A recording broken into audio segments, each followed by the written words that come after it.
চাওক, এটা ভুল মেছেজ মানুহে দি দিয়ে। আমি সদৌ অসম সংখ্যালঘু ছাত্ৰ ইউনিয়ন আপোনালোকে জানে যে আমি সদায় নিষ্পেষিত নিৰ্যাতিত যিসকল জাতি জনগোষ্ঠী আছে, যেতিয়া য'ত বিপদত পৰিছে আমি সদায় মাত মাতি আহিছোঁ।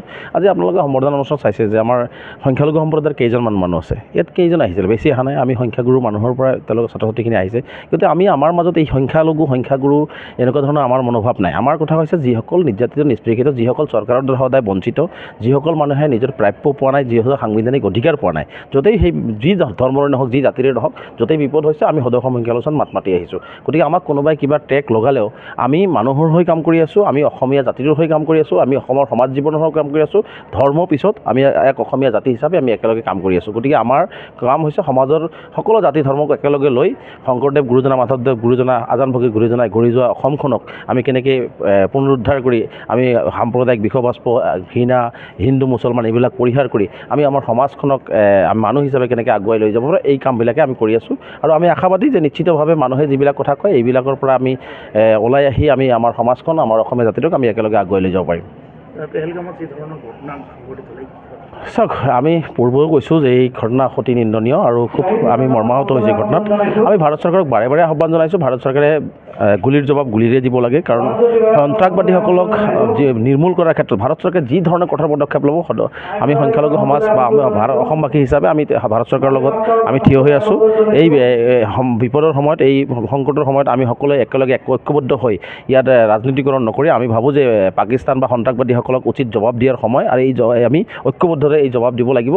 সেইকাৰণে ভাৰতবৰ্ষৰ প্ৰধানমন্ত্ৰী ডাঙৰীয়াক আমি আহ্বান জনাই আহিছোঁ বাৰে বাৰে যে আপোনালোকে কঠোৰৰ পৰা কঠোৰতা ব্যৱস্থা গ্ৰহণ কৰক, যাতে পাকিস্তানে আৰু 100 বছৰলৈকে ভাৰতৰ সীমাত আহি এটা শব্দও তেওঁলোকে উচ্চাৰণ কৰিবলৈ সাহস গোটাব নোৱাৰে। তেনেকৈ এটা পৰিৱেশ গঢ়িবৰ কাৰণে ভাৰত চৰকাৰক আমি আহ্বান জনাইছোঁ। আৰু কাৰণে কৈছোঁ যে সন্ত্ৰাসবাদীসকলে যিহেতু আমাৰ মানুহৰ তেজ লৈছে, আমাৰ 28জনকৈ নিৰীহ পৰ্যটকক তেওঁলোকে হত্যা কৰিছে, গতিকে আমি গুলিৰ জবাব গুলিৰে দিয়াৰ কাৰণে আমি ভাৰত চৰকাৰক আহ্বান জনাইছোঁ, যাতে তেওঁলোকে এই প্ৰত্যুত্তৰ পোৱাৰ পিছত যাতে ভাৰতৰ পিনে আৰু চকু দি আৰু ভাৰতবৰ্ষৰ মাটি তেওঁলোকে দেখিব নোৱাৰে, এনেকুৱা এটা ব্যৱস্থা আমি ভাৰত চৰকাৰক কৰাৰ কাৰণে আমি আহ্বান জনাইছোঁ। জিলা সমিতিৰ শক্তি আশ্ৰম আঞ্চলিক সমিতিয়ে আমাৰ এই যোগেন্দ্ৰগিৰি মহাবিদ্যালয়ত প্ৰেক্ষাগৃহত এটি সম্বৰ্ধনা অনুষ্ঠান আয়োজন কৰিছিল।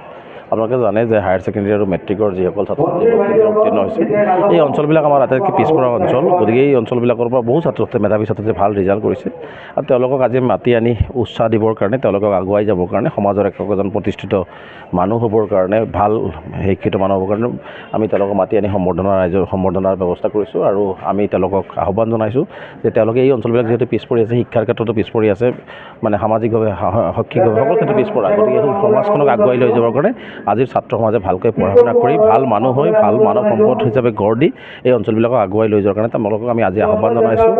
আৰু এইটোৱে আছিল আচল মোৰ লক্ষ্য আৰু উদ্দেশ্য। গতিকে আমি আশা কৰিম যে এই ছাত্ৰ ছাত্ৰীসকলে এই অঞ্চলবিলাকক ভৱিষ্যত দিনত নাম কৰিব, আৰু এই ছাত্ৰ ছাত্ৰীসকলে এই অঞ্চলবিলাকক এদিনাখন প্ৰতিনিধিত্ব কৰি এই অঞ্চলবিলাকক আগুৱাই লৈ যাব। সংখ্যালঘু ছাত্ৰ ইউনিয়ন চমুকৈ আমচুৰ কোকৰাঝাৰ জিলাৰ অন্তৰ্গত শক্তি আশ্ৰম আঞ্চলিকৰ তৰফৰ পৰা আজি এই সম্বৰ্ধনা অনুষ্ঠান। আৰু এইবেলি যিসকল ছাত্ৰ ছাত্ৰীয়ে মেট্ৰিক আৰু হায়াৰ ছেকেণ্ডেৰীৰ ফাৰ্ষ্ট ডিভিজন আৰু যিসকল ছাত্ৰ ছাত্ৰীয়ে ভাল ফলাফল কৰিছে, তাৰ বাবে আমি শক্তি আশ্ৰম আঞ্চলৰ তৰফৰ পৰা তেখেতক আমি সম্বৰ্ধনা জনাইছোঁ।